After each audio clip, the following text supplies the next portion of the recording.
This is the Invincible podcast on TV Podcast Industries. We're back talking about Invincible Season 4, Episode 2. I'll give you the grand tour. Our scientists are calling it the Scourge virus.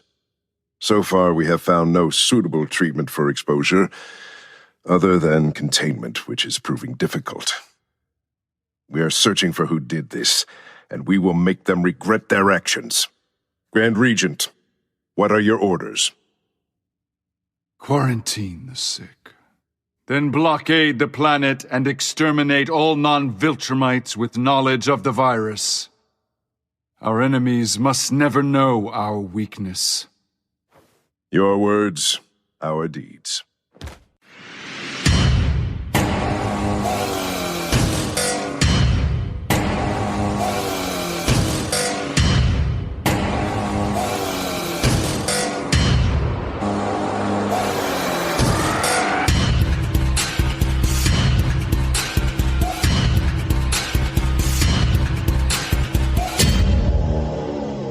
Welcome back, fellow Guardians, to the Invincible podcast on TV Podcast Industries. We're back for the second episode of the week for Invincible Season 4, Episode 2. I'll give you the grand tour. I'm one of your hosts, Derek.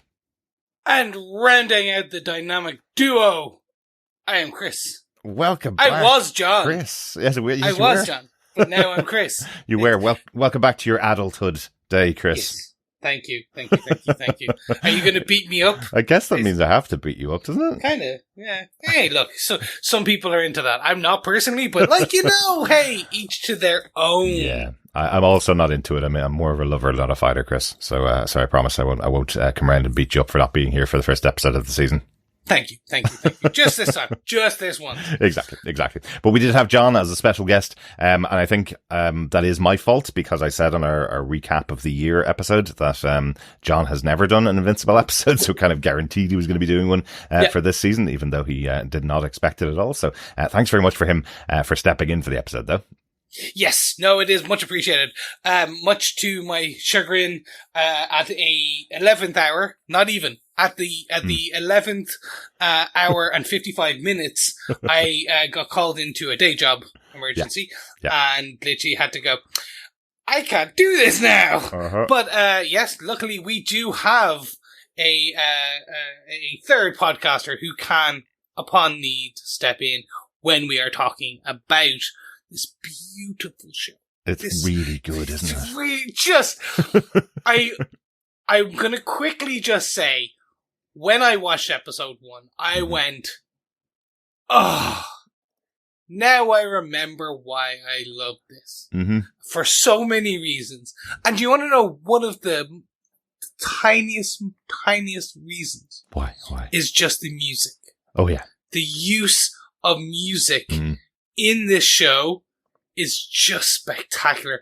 When they played the Radiohead song last season, and then this season, we open with a similar type of montage set to a very slow, melodic, very melancholy, just soulful music. And that's your opening? Most other shows would go, right now, we're opening, splash, bang, I want a rock opera, and you're like, no, we're just gonna slow, no, not this show, we're just gonna slow, that is one of the reasons, and probably one of the top reasons I love the show, which is just, they do something very iconic, and it is very different. Yes, to what you have out there. Reintroducing you to your heroes, going, oh god, this is terrible. We have to go out and fight again. Oh, I just want to sit at home and play my video games. No, you have to go out and fight the things that are killing Earth. That's what you've got to do, right? A great way to kick off that first episode. A really good episode. And we had a couple of questions for you, Chris. Unfortunately, we missed a couple of things that we wanted to ask you. There was a couple of characters that were highlighted in the opening scenes that we hadn't really seen before. Some people that just appeared in there that are just background characters in previous seasons that we couldn't pick out. And the only other question that we had was, should Mark have killed Conquest at the end of last season? Or could he have killed? Sorry, could he have killed? Not should he have. Should he have is a more moral question. Yeah. Could he have killed Conquest is the question that I really have about the Viltrumites, and some of that gets answered in the second episode here. Really, just because we've seen Mark go up against Viltrumites quite a lot over the course of the last couple of seasons, and nobody seems to die after battles that really should be killing them. Could he possibly have killed Conquest was the question that we had. And I think we'll get into that probably in this episode with all of the stuff that's going on with the Viltrumites, right? There is a lot to discuss when it comes to the death and finality of death in this show. In this show, definitely. Absolutely. Yes. That's not even in the Viltrumites. That's in humans and various other people in this show. So nobody's ever dead in this show. It doesn't matter whether you see a body or not, I think, at this stage. But if you are joining us for the first time for our Invincible podcast for season 4 of the show, please pop on over to our website at tvpodcastindustries.com. We have a Boys and Invincible podcast feed, which has every single episode of our Invincible coverage and every single episode of our Boys and Diabolical and Gen V coverage all in one location. Or you have the main podcast feed, which has every single podcast that we've done, getting up to 1,000 episodes of the podcast. I almost had 100 there, Chris. Getting up to 1,000 episodes of the podcast this year in 2026. I think we're at 978, I think, at this stage. And over the next couple of months, we'll be knocking that closer to 990. So looking forward to getting up to our 1,000th episode. We also want to hear from you about your thoughts on Invincible. We'd love to hear from you. Just email us to feedback at tvpodcastindustries.com. Join us over at our Facebook group at facebook.com/groups/tvpodcastindustries, or you can join us on our Discord, the details of which you can find in our show notes here. There are spoiler posts there and on our Facebook group for each and every episode of the shows that we're covering, where you can leave your thoughts as you go along. Yes, and there is a lot of thoughts, because this is going to be one of those shows where we get into the philosophy of death and murder and superheroics. But before we even do any of those deep dives... He's promising a lot here. I am. Derek, do you want to tell us who gave us what, where, when, and how with the episode details for episode 2? Absolutely. The show is, of course, based on the comic series by Robert Kirkman and illustrated by Cory Walker and Ryan Ottley. The show is developed by Robert Kirkman and Simon Racioppa. The show is produced by Robert Kirkman, David Alpert, Catherine Winder, Simon Racioppa, Margaret M. Dean, Seth Rogen, and Evan Goldberg. This episode written by co-showrunner Simon Racioppa. This is his 7th episode of the show, is involved behind the scenes in pretty much every single episode as well. And the episode is directed by Jason Zurek, and this is his 4th episode of Invincible as well. So this team all sticking together throughout the last couple of seasons of the show. This show is confirmed again, season 5 of the show expected to come March next year, and season 6 probably going to be on another year on after that. So we are expecting to get confirmation that the show is being renewed again pretty soon. Yeah, it's just one of these shows that seemingly it's the numbers are there. Globally, the numbers are there, but it's only when you actually randomly talk to someone and go, have you ever heard of the show Invincible? And I'm like, yes, yes, I have. Let me tell you more about it. tvpodcastindustries.com. Yes. Subscribe to my podcast. I have thoughts. Yeah, I have lots of thoughts. Excellent. And with that, Chris, do you want to give us the synopsis for this episode of Invincible, season 4, episode 2? I'll give you the grand tour. Sure.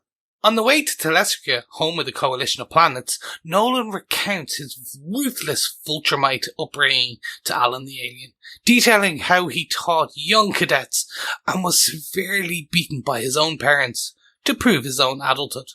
Shortly after, a devastating biological weapon, the Scourge virus, decimated the Viltrumites, including Nolan's own parents.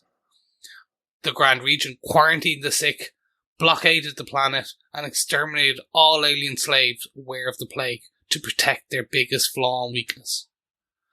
The few remaining Viltrumites spread across the galaxy to find genetically compatible species, such as humans, for their own reproduction.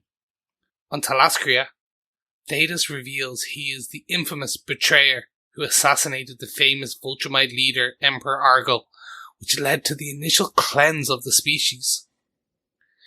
Utilizing Nolan's knowledge, Alan helps covertly gather scattered ancient weapons and allies, including the Space Racer and the toxic Sinlac beetles for the Coalition, to help destroy the Viltrumite threat. When they return, Thetis privately confesses to Nolan that he also engineered the Scourge virus and possesses an improved strain now. Though angered, Nolan departs to recruit his son from Earth after Thetis assures the virus is only a last resort. Meanwhile, on the Viltrumite homeworld, Conquest returns and reports his failure to the Grand Regent, Throg. And we hear Throg talk, and he is the one and only Lipace. Yes, he that man is just now synonymous with epic sci-fi as that kind of emperor-esque. He just has that, I'm supposing, gravitas. Yeah. Just that kind of voice that they're just like, yeah, we need, that's him. There you go. That's the voice we need. Yes. Lipace, of course, known for his role in Guardians of the Galaxy as Ronan the Accuser in the first one, the guy who was danced off against, I guess you'd say.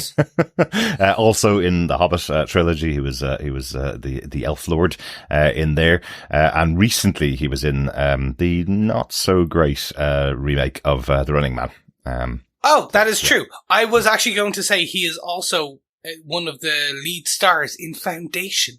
Well, that's good, you see. That is the one, the Apple Plus one. You have your blind spot where he plays one of the major emperors of the Foundation storyline. So, right, I can see it. Yeah, there you go. That's it. That's where I was like, oh, Major Emperor. Now you just need him in Dune, and like he's then done the trifecta. Yes. But great to see him here. But let's get into it because that's right at the end. Let's move all the way back to the beginning of this conversation and get into our top points for this episode. Absolutely. Yeah. Point number one, we got to start with the Scourge, right? What a great way to open the episode, finally getting the backstory of the Viltrumites. We have had reveals in the past. We've had little moments in the past talking about the Viltrumites. We've had the major characters coming to Earth and fighting against Mark. We've had them fighting against Nolan and Alan in the past. But here we have a scene taking place on Viltrum, I guess is the planet name, where the Viltrumites live. And Nolan is training these kids. So we get kind of a tale of the history of Viltrum, why they are such a powerful people that live on this planet. There was the death of the previous leader. They killed off all the weak and only maintained the strong. And now they are in a massively strong position. During the training that Nolan's talking to the kids about, he's telling them, go find yourself some food and shelter if you can, and make sure you turn up tomorrow morning with a weapon, because you're going to die. And if you turn up without a weapon, it's probably going to be you. This is a horrible, horrible place where people are just bred to be hard and evil and very, very strong, I guess. Yeah. So this was this back part is from the comics, and it's expanded upon, which I found so beautiful because, like, even just the vision, the way they have envisioned the rest of Viltrum and how it looks and the rest of the society. Like, you get panels in the comic books, it's very similar to this, but it's just on it when it's motion. It's on a different level. So I was so happy to see how this was pulled together, because you get that explanation of Emperor Argyle, who is the one who moved the Viltrumites towards that path of strength and ferocity is the only way. So you rule through an iron fist, you rule through, like, pure will, and not in the Green Lantern type of way. Maybe in the Red Lantern. Maybe in the anger. So this was really fun to see that straight out. And then this element of, well, you've got your kids being shown to beat each other and scare. And there's that one moment where Nolan, or who we find to be Nolan, is teaching the cadets, and he has that kid and the kid's head in his hand. Where if she had got it wrong, that kid was no more. Absolutely. So you again, there's an element of tension just building with this. Yeah. You wonder how many kids were actually in the class at the beginning of the semester, Oh yeah, where they're like 60 kids at the beginning, and now we're down to the last 8 or 9. And then you get adulthood. You get the adulthood, day of adulthood, and that is just such an interesting sequence, I think is probably the best way, because you think it's only slowly revealed it's Nolan's mother and father. It's such a unique thing, because you think, oh, okay, maybe it's just his training team or something, and then you find out his parents, and you're like, oh, I understand. Yeah, I don't know. I probably, because of the show and the way the show I guessed it was Nolan first. Reasonably quickly, I was like, okay, this is probably a flashback, because, you know, we know from what Nolan has told us there's only 50 Viltrumites left, so that's probably Nolan in flashback. And then when they started punching him, I was going, this is his parents. And then he said mother, and I went, okay, grand, maybe it's mother and boyfriend, rather than mother and father. No, definitely father, because father lets him off. But it's when his mother turns around and after the adulting piece, and his father stops killing him and goes, okay, now pick up your stuff tomorrow morning. Stand up like an adult kind of thing now that you are. And his mother goes, I hope I never see either of you again. You're both as weak as each other, and flies off into the distance. I was going, okay, right. I see now how horrible these two people are. At least his father didn't kill him, which is kind of what Nolan did for Mark. But isn't it interesting? Yeah, it does seem to pass through the generations. Yeah. And one thing is, Nolan does look, I have to call out the character design.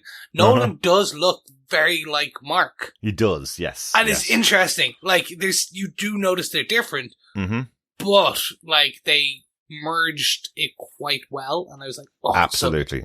And wasn't there a kind of a nod to that in Oliver, that the reason why Oliver is the way he is, and we hear about it a little bit later in the episode, actually, the reason why Oliver looks the way he does and not like the rest of his species is because of the power of the Viltrumite DNA, let's say. And it will take over. It means that Oliver will live much longer than anybody else in his species will ever live, because of the Viltrumite DNA. So very similar. Why Mark looks similar to Nolan, or more similar to Nolan than he does to Debbie is because, well, it's Nolan and he's a Viltrumite. So I love how they just throw all of this stuff in. It's in the background. It's there. You know, they're not missing anything. They've written this. They know it better than all the rest of us because they spend more time with it. So yeah.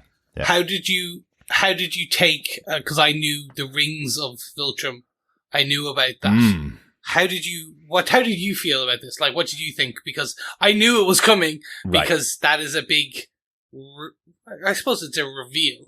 It's massive. Yeah, it's massive. The Scourge itself, I kind of loved seeing the kind of helicarriers above the planet of Viltrum. This idea that these people think they are completely safe from all attackers because they are the strongest beings. They can see everything. They can perceive everything. And then we see something drop into the planet, and that is the Scourge, which is released across the planet, killing millions of billions of Viltrumites. Everybody thinks they have it bad when one Viltrumite turns up on their planet to fight against them. Can you imagine if there was Legion turning up in your solar system to take you out? But here's the Scourge taking them out, and it was a real surprise to me. You know, it happening day one of Nolan's training. The other cadets around him starting to succumb to it, blood coming out of their eyes and out of their nose, and then it's more and more and more.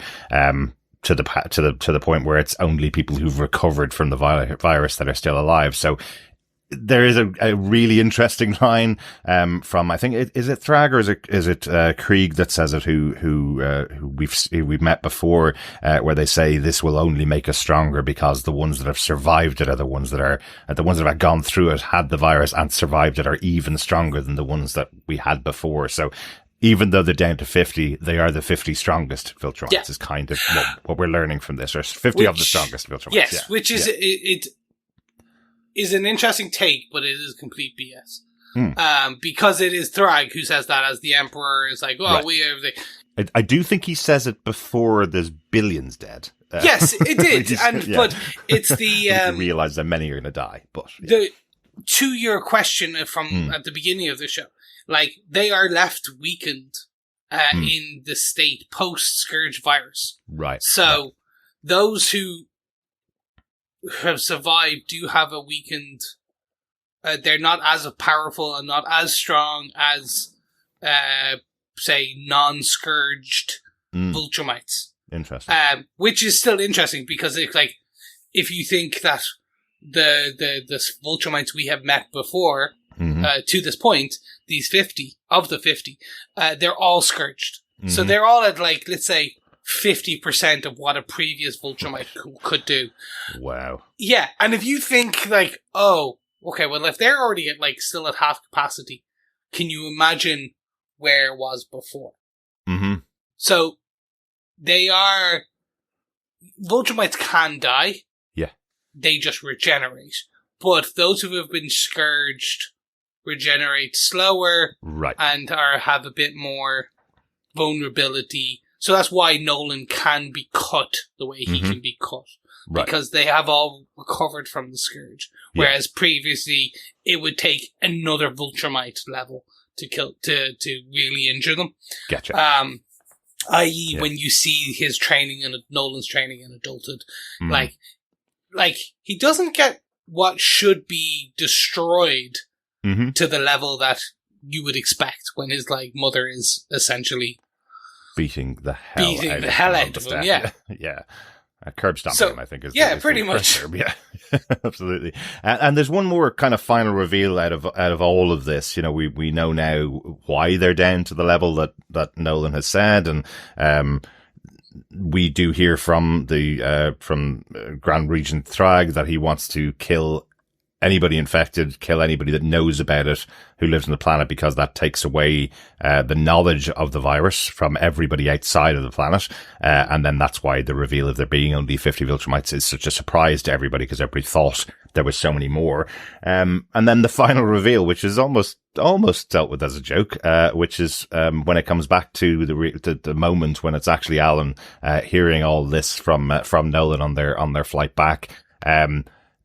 That Nolan reveals that actually he wasn't on Earth to take over Earth alone. That was part of it. He would eventually take over Earth, but mostly what he was sent out in the world to do was bang their way across the galaxy, as Alan says. He's like, well, I wouldn't say it exactly like that, but yes, find compatible species, go out and try and repopulate the Viltrumite race. Otherwise, we would be in a very small pool of just the 50 Viltrumites, continuing on society, right? So an interesting reveal, and hilarious, of course, because Alan has turned it into just banging your way across the galaxy, right? But it's because we do know that they do this. And because we've seen this with Oliver. But it is the human DNA that is the closest and most compatible to be found so far that can, because he does say it, Nolan says it, Mark is nearly as strong as him. Yes. Comparative to any other species found in the galaxy. Mm-hmm. So that's an interesting thing, again, because you're kind of, now we understand why Earth is considered such a prize for the Viltrumite Empire. Mm-hmm. Now you start to understand more, and you kind of have to connect dots yourselves, because they don't come out and say it right directly now, but it is one of the most important bits. Yeah, absolutely. So that's the Scourge, and that's the interesting thing. I do want to move into some of the other parts of this story if we can. So we move on to part 2? Absolutely. Yep. Finding of the weapons, because I loved this last season. So this is a piece I always loved, which is Nolan wrote sci-fi books for a brief stint back in when he became an author on Earth. And really it was notes and memoirs to himself to find that have a number of weapons and allies and things that would have been and are still problems for the Viltrumite Empire. Yes. Ways like weapons that can harm Viltrumites, or allies who could take on Viltrumites at the same level. Yeah. And he put them in code, he put them in his books, and it was for himself, but now we see like he's using that memory as well to kind of bring through quite a lot of what should have been quite a lot of allies and weapons. Yeah, like this is really exciting. I'm real surprised how it was done though, because we talked about it last season when they were, or maybe even season 2, when they were packing up Nolan's stuff, and Mark found the sci-fi books that Nolan had written, found the travel books that Nolan had written, and we were talking about it and going, well, you know, pay attention to those, you know, those will come back later in a couple of seasons' time, like everything does in this show, you know. And then it turns out actually it didn't come back at all. Mark didn't find them. Mark didn't use them to locate the weapons. It's actually Nolan that just went back to his own sci-fi books. You know, you'd think he probably remembers himself, but I do like that. I like the banter, of course, between Nolan and Alan as well, where Alan's kind of going, I don't really read sci-fi, not my thing. And actually your novels aren't really novels, they're novellas. Best case. That was really good. There's also some interesting stuff going on the Coalition of Planets homeworlds, where Nolan's up in front of their leader, effectively up in front of Thaddeus, telling him he's not there to join their cause. He's there to hand over some information to them, but he's not there to join the cause against the Viltrumites. He still has that so deeply ingrained in him that he's not going to be fighting on their side, but technically he's giving weapons to them to fight against the Viltrumites, which I thought was quite interesting as well. It's an interesting semantic of kind of for the character, because what we do end up getting is, well, I'm not going to condemn my own species to extinction, but I'm happy to help give you a tool. And maybe you can do it. Yeah, interesting, isn't it? I don't know where I've heard that before. Yeah, I know. Yeah, I don't know, something about a country arming another country that ended up using those weapons against them. I don't know. Yeah, I know. Yeah, it's an interesting thing. Weird, but I like the journey of this part. Absolutely, yeah. Beyond Alan and Seth Rogen still delivering on what Alan is just so well. Yeah. They've even put videos out of him behind the scenes showing how great he is doing this role and the kind of, not improv as such, but just his line delivery that nobody else would be able to deliver. He's great. Yeah. And like it's they did the joke from the comic books about Nolan on the couch, which really? So good. I did not think they would do. Again, why I assumed they wouldn't do it in a Kripke and Goldberg and everything production, but they did. It's the same studios and teams that brought you Boys, so of course they were going to make that joke.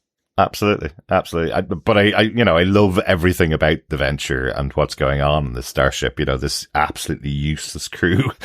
When Alan gets reunited with Talia, and Talia goes, "Look, we're going to take basically the worst ship in the fleet because nobody would suspect that we'd do that." And you see them all; they're all cheap knockoff versions of Star Trek, the Next Generation characters, including the bold captain. But he's absolutely useless at his job. You know, bits of the ship keep falling off.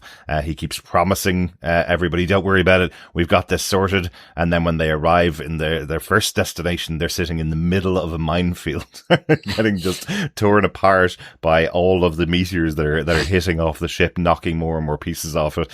Nolan trying to hold back his anger, going, why don't you pull out to safety and we'll just, you know, the two invincible people on board the ship will fly through the meteor field instead, you know. But I love the little jokes that are going on there, and as you say, every time they travel anywhere, we just hear Alan and Talia banging constantly as Nolan is just covering his head.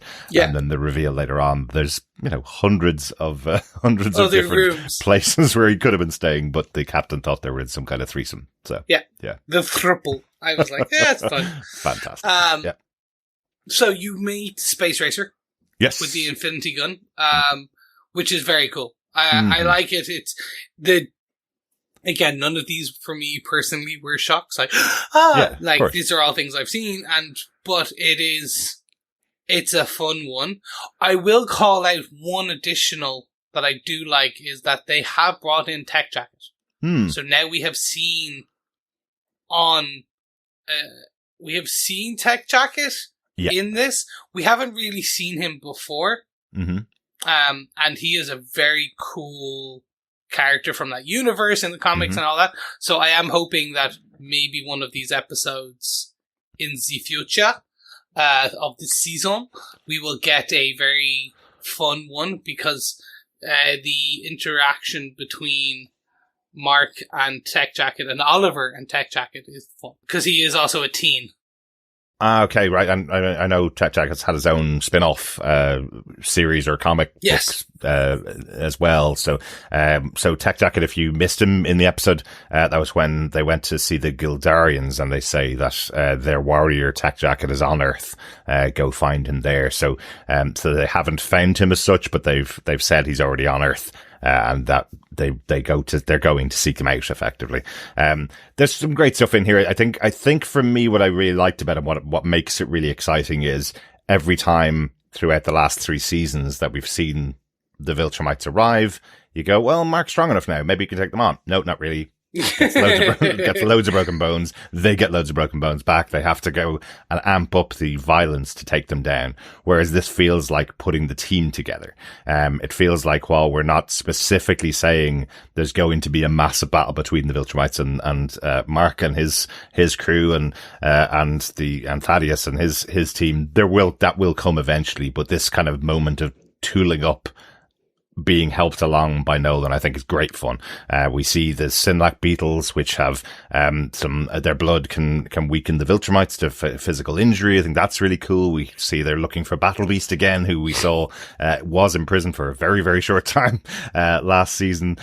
We see the Ragnar as well, who even one of them could take out tons of Viltrumites, and they all get unfrozen because of the stupid Venture crew who blow up the one thing keeping them frozen. Hilarious as well. But yeah, I think that's really cool that we have 5 or 6 different things that, when all combined together, could help take down the Viltrumites. That's exciting, right? And helps the coalition. So it's even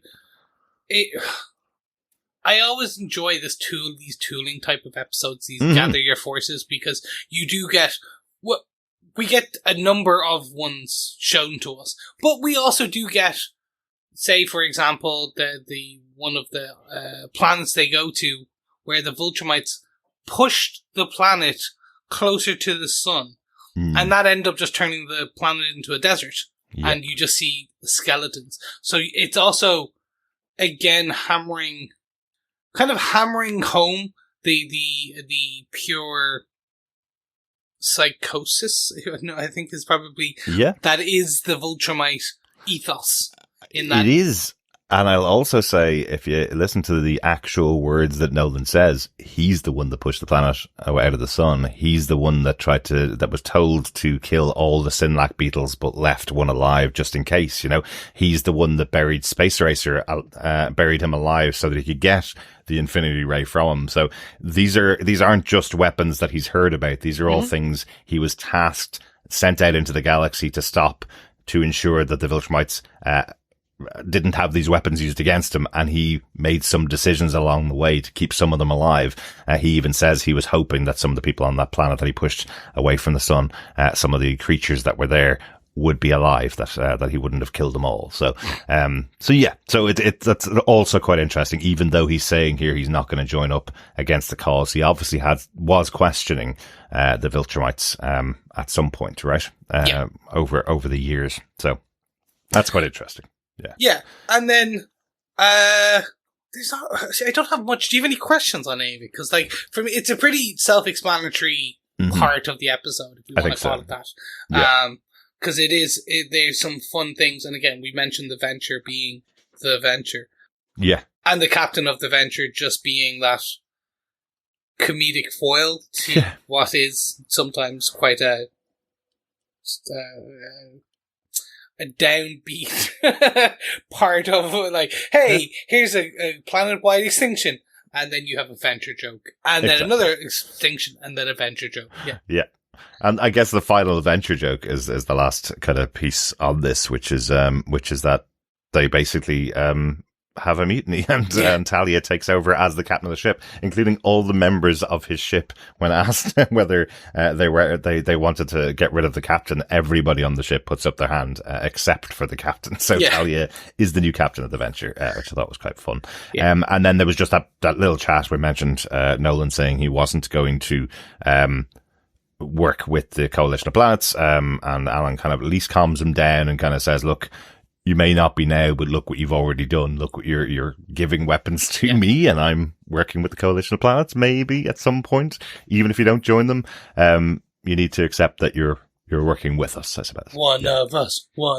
Exactly. And that is a cute moment where they do hug. Yeah. In front of the Beatles. And you're like, ah. Especially because Alan pointed out, it's like, a couple of weeks ago, you probably would have killed me for this. And Nolan goes, I still might. Yes. Great. Okay. So that brings us to the end of, let's call it the point 2 and the collection of allies, the fellowship, if you will. Yes. Let's move on to point 3, which is the big reveal. And it is and it isn't. I wanted to see, did you expect this reveal coming? And that is the reveal that Thaddeus is the betrayer.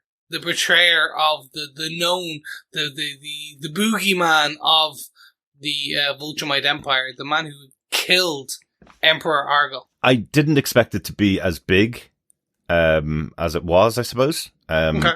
The way Nolan in the flashback was talking about the death of Emperor Argyll and the whole society reforming afterwards, the way that it was done. It feels like generations ago, generation after generations ago.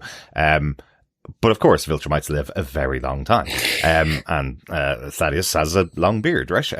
But to also say that he was the one responsible for the virus was another layer on the reveal. Which kind of suspect, maybe, I think if I thought about it, I probably would have put it all together. And then the third reveal saying that he was the creator of the virus and now he has an even stronger virus, which could wipe out every single Viltrumite much easier than the last one did. But don't worry about it. It's in storage. Use it as a last resort. Don't worry about it, Nolan. I'd never destroy the entirety of our race, including myself and you and your children and everybody else on the planet. I'd never do that. That's a last resort only. Sure. It feels a little bit like if you kill me, I have it tied on my body and it drops. That's what it feels like. But yeah. Yeah, or it's going to be that heart monitor where it's like, exactly. if you take my heart, this goes off. Yeah, that's what it feels like. Yeah. I enjoyed this in the comic books. I think the MacGuffin that is the Scourge virus feels, and I should call it a MacGuffin in probably the best sense of the term, if that makes sense, in that it is that kind of, it is your doomsday apocalyptic piece that in theory ends the show straight away. Yeah. But it is that kind of, it is that nuclear weapon where if you use it, you kill yourself. It is you're kind of, it is the end of everything. Yeah. So I enjoy that it is there and it is in the background and you do expect it to come up more and more because it is that kind of piece. It is also that piece that pushes Nolan forward. It pushes Nolan to bring in Mark, or at least say that he is going back to Earth to discuss and bring Mark into this because you get he understands now. Oh, and he, after eye-twitching the level of rage with Thaddeus, he understands that that this is the important part. There is the final battle coming. Your kind of, your doomsday scenario, your end game, if you will, for your Marvel fans. Yes. Yeah, absolutely. Absolutely.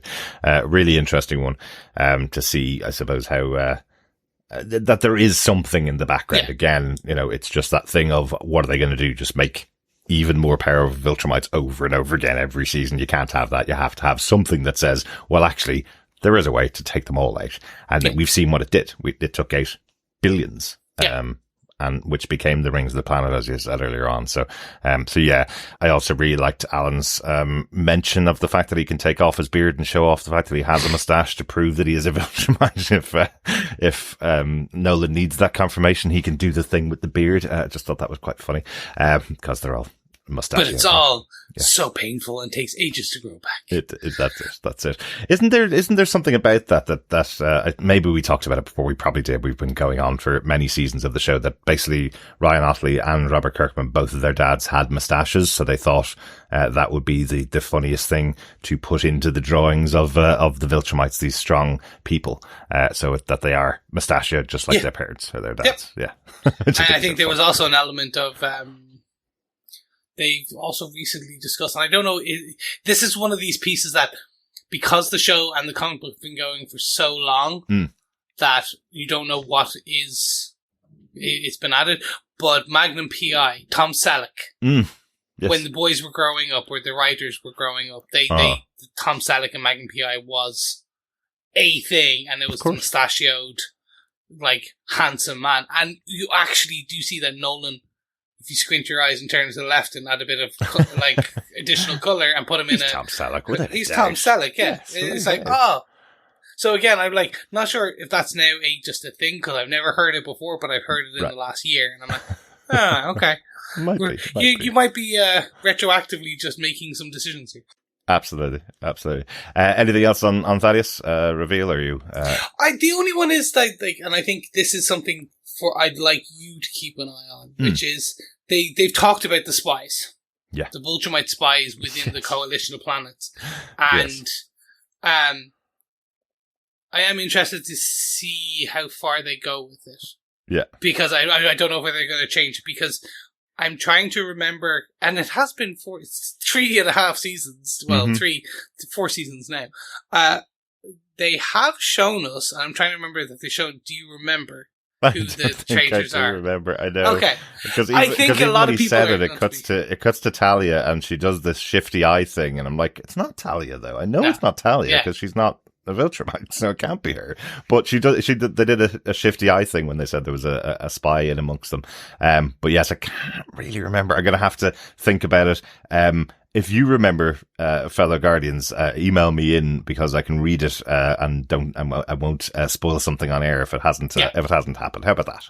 Yeah. So anyone who's read the comic books, don't email in. But if it's in the show, they have, because I'm pretty sure they've alluded to it in the show. I feel like we talked about it on one of the They episodes. have, I'm exactly. almost certain that I know who it is, but if it isn't, I don't want to spoil it. That's what I'm trying to say. So yes. If you email into us, or Chris can whisper in my ear off air, and I'll go, oh yeah, that's exactly who I think it was. Right, great.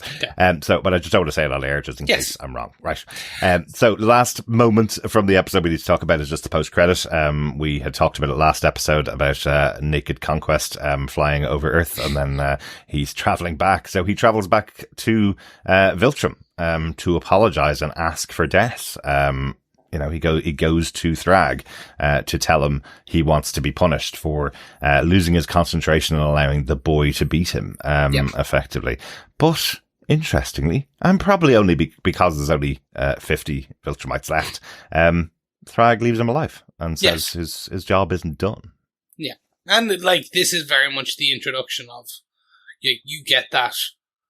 I was going to say the money shot, but I suppose it is. It's that the iconic villainous pose that is Thrag in all his emperor wear. Yeah, I think you'll find we got the money shot last week of Conquest. That's over. True. No, I enjoy this because it's really the delivery by Lee is just very iconic in that. Yeah, time. But also it's just. I've been waiting for this character, because this character for me it's your anti-Nolan, your anti-Mark, your anti-everything, because he embodies everything that is the Viltrumite Empire with a monarchy emperor style, empire style kind of tone, gravitas, and just monarch swagger, if you will.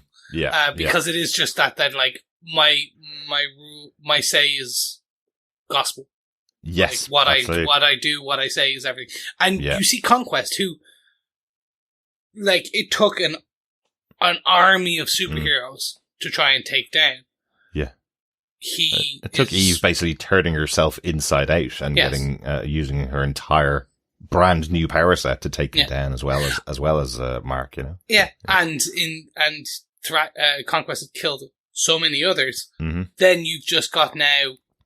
He is reverential to the Emperor. Yes. So like absolutely. that is the one that you're like, oh, is this because the Emperor is the Emperor, or is this because the Emperor is the king of all Viltrumites? Yeah. He is the most powerful. Yeah. So it's just that's why I like the character. Yeah. But yeah, there you go. It was good post credit. Absolutely. And the reveal of what he looks like. And again, you're right, you know, throughout, while we talk about the Viltrumites as just being powerful and strong, Conquest is the strongest that we've seen so far. We've seen General Krieg, and he was terrifying because he was the one that was telling Mark, when I come back here, this planet better be under our control or else I'm destroying the entire planet. So you were scared of General Krieg. And again, he's massively deferential to Thrag. So what's Thrag going to be like? I'm just wondering. Again, if he can control all of these people, what's he like when we get to him? Yeah. So, and only time will tell. So, Mm-hmm. Any other notes on your side, Derek? I think that's it for me for the episode. Really enjoyed this episode. The flashback and hearing the story of Nolan and the story of the Viltrumites and what happened to them was just epic in this episode. I really, really enjoyed how it was delivered. And then the search for the weapons was excellent. Really, really good. Again, the tooling up before the eventual battle that we'll see. And it's not done yet. I'm sure that's going to spread across the season. So not going to finish it all in one episode. How about yourself, Chris? What did you think overall of the episode? I just love it. Like, again, I'm so happy to be back in this universe, happy to be back in this animation style. As I said, from the get-go of season 4, as the opening, where you have that, what is now going to be a iconic, memorable moment of we're placing all the characters on Earth, to then seeing where all these characters are in the universe, in terms of our cosmic characters, our Nolan, our Alan the Aliens. I wasn't expecting that in episode 2. I wasn't expecting that later on, much like we got on the previous seasons. Yeah. So seeing them bring bringing your cosmic and your earthbound storylines so close together, really leads me to believe that we are going into the Viltrumite endgame. We are getting closer to the interweaving of the cosmic and earth, and kind of seeing where it goes. So very happy with it across episode 1 and episode 2. It's also interesting to think of, isn't it? Because a lot of shows finish with their 5th season. You know, we've got The Boys coming out next month with its final season in season 5, and Invincible season 5 confirmed for next year. So potentially they are going to wrap it all up with a 5th season next year. You know, we don't know. It doesn't have to be confirmed for 6th season. They may be able to tie the story up in a way with that season.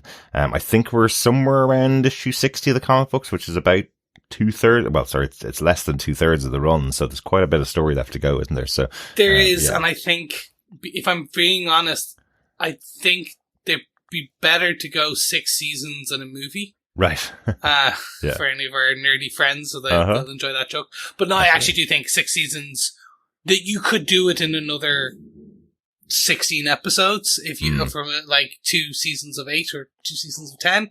I think you could do it theoretically. You would take out a large chunk of certain things, right? Because then you would put, if they go to where I think they're going to go to at the end of this season, then you have one more season, and then you have the end game. So think of it, you have your Infinity War, and then you have your end game. Yeah, and I mean that in part 1, part 2 versus a gotcha. Actual. They probably similar. got 7 or 8 seasons of the show. They could. You could go for a while longer. Especially now they picked up the universe again in comic book form as well, because there's new stories coming out. But anyway. Battle Beast coming out monthly at the moment. Yes, exactly. But I can't read that because I haven't read the comic books up to this point. So better not start with Battle Beast. Great stuff. Let's move on to some feedback from our wonderful fellow Guardians. One piece of feedback that we missed from last episode came in from Dr. Bob just after I'd finished editing the podcast. Sorry, Dr. Bob. But on episode 1, he said, Chekhov's alien squids, grumpy teen superhero, misunderstood dino changeling echo warriors from the dawn of time, homage to the heart of darkness, feast your eyes on episode 1. The subtle cliffhanger of will Paul get his pancakes will be the thread I'm looking for as I work my way through this series. I am certain that Paul will get his pancakes, whether he has to wait until he moves in with Debbie or not. We don't know. He doesn't seem... It's all about the pancakes. Let's be honest. It's Pancake Tuesday. It's in March. Let's be honest where we are. Yeah. I don't know whether he wants to sit down with the kids for breakfast, though. I think he wants his pancakes from Debbie and Debbie alone, maybe. That's a euphemism. It's not a euphemism, Chris. Not everything's a euphemism with me. I promise. Yes, no, it's also an innuendo. Thank you so much, Dr. Bob. Absolutely. Thanks, Dr. Bob. Yes. So let's move on to some feedback about episode 2. First up, we have an email from the one and only Coffee and Vodka, who had this to say, "Greetings, fellow paternally challenged defenders. It must have physically hurt them to put such a straightforward episode, but I was glad to see it. The Nolan-Allen team-up continues to entertain, but the star of this one has to be Captain Ockerman and the crew of the USS Venture. The room assignment gag was priceless. Beyond this, the near genocide of the Viltrumite and Alan's comment about them doubling down rather than learning from the event struck a somber chord. Mm-hmm. And nice to see Conquest again. Long may he prattle on. A nice tight team building episode. On to the next one. Once again, 5 unfounded thruples, narcissistic national slogans, and a lost century out of 5. Peace and take care, Coffee and Vodka." Thanks, Coffee and Vodka. You're really true. It's one thing I didn't call out, and it does stand out, is that comment from Alan about, oh, no, the Viltrumites are doubling down on their craziness. They didn't take the Scourge virus and losing 99.9% of their population of all Viltrumites. Yeah. So it's an interesting, and it's said again with that, you don't expect from Seth Rogen unless you're probably watching, say now, The Studio or any of those where he has a bit more of an adult theme beyond just smoking weed. He's moved on from that, definitely. Yes. Excellent. Although the last 2 episodes of The Studio are all about taking mushrooms. So, yeah, he hasn't moved too far away from that. Just a different drug then. Exactly. Great stuff. Thanks, Coffee and Vodka. And we also have some feedback in from Richard Blaze, who says, "Another great episode. Loving the Nolan backstory. When the young Nolan showed up, I was like, wow, the design work on characters has become a bit generic, hasn't it? But makes sense. He'd look like Mark when he was younger. Becoming an adult seems way too brutal for my liking, though kids killing kids also makes childhood a minefield. Nolan and Alan are a great double act. I could happily watch a series of just these two going around the universe." Thanks, Richard. Yeah, they really are. I love seeing the two of them together. I think it's really good fun, although you'd never get any sleep while Alan and Thilly are together. And I guess if Nolan's mission was to bang his way around the universe, you probably wouldn't get any sleep with him around either. No. And there's only so many headboards that they can kind of keep within the venture, I'm assuming, at a certain point. Yeah, I'd also assume that Nolan wants his quarters as far away from Alan as possible. For the rest of the duration, right? The other side of the ship. Absolutely. Thanks so much for all your feedback. You can keep sending it in to us. Email us to feedback@tvpodcastindustries.com or pop on over to the Facebook group, facebook.com/groups/tvpodcastindustries, or pop on over to our Discord. That the details in the show notes right here. Join us on TV Podcast Industries over there. Lots of good chats going on about all the shows that we're covering over there. Yes. And if you like what you hear and you like what you've heard, why not support us over on Patreon by heading to patreon.com/tvpodcastindustries and supporting us for a monthly amount. Or if you want to do a one-off donation, head on over to buymeacoffee.com/tvpi, where you can pay for Derek to have a coffee as he edits into the wee hours of the morning. Mm-hmm. Ain't got a book? No worries. Why not write us a review on one of the podcast streams and share the podcast, because sharing the podcast is what, Derek? It is sharing the love, Chris. Always is. And I will be going into the wee hours of the morning over the next couple of weeks. Reason why is because we got loads and loads coming up. Got the rest of Invincible Season 4. Daredevil Born Again Season 2 is coming out just next week. The first 2 episodes of that are dropping next Wednesday as we record this episode. And as I mentioned earlier on, the final season of The Boys Season 5 is coming out in April. Just so much stuff that we can't wait for. No. Oh, so excited for. Just wish it was spread out a little bit further across the year. Because with that, we also have Maul Shadowlord, the latest animated series from Star Wars, which we are really excited to see, but I just don't see how we're going to be able to fit in podcasting about that show with everything else that's going on. Because now, Chris, you're going to be joining us for Invincible and The Boys, and I think given the timing of everything being released, I don't think you're going to be able to get on to Daredevil Born Again with us for the episodes, right? I think I'll be able to pop in the odd one. I think that's the way we're going to have to try and jump around. Because Maul Shadowlord looks amazing. It's Clone Wars for adults. Looks proper adult. Well, it's the same team that brought us Bad Batch, which we covered every single episode of as well. So, really excited to catch that show. But, don't think we're going to be able to get to podcasting about it. We're spreading thin. Yeah, exactly. And look, who knows? We will be able to give some thoughts. And if we ever have a down month, if we ever have a down month, who knows? We can go back and do a retrospective look. I feel like we will. I feel like we're going to run out of stuff other than movies, sometime during the summer. Yes. But doesn't feel like the old days? Doesn't it feel like, getting to September and there's 25 new shows all coming out in the same week? The way it used to be back in the old days when we just did one podcast for one show, Chris. And now we podcast all of them that are coming out at the Do you remember same when time. it was just Daredevil and then it was Luke Cage and then it was Iron Fist and Jessica Jones and then oh my God, they're going to bring us The Defenders. Absolutely. Yeah. We were also podcasting Gotham at that time, but I get your point though. Yes, exactly. It's only 2 shows in a year. Yeah. But now we have many. And because we have many, I'm going to say goodbye and say thank you for joining us because we will be back with Invincible Season 4, Episode 3. I got to get some air this week. So, fellow listeners, that is a goodbye from me. Absolutely. Thanks so much, fellow Guardians. We'll speak to you again next time. Yes. So keep watching, keep listening, and keep being invincible. Bye. Bye.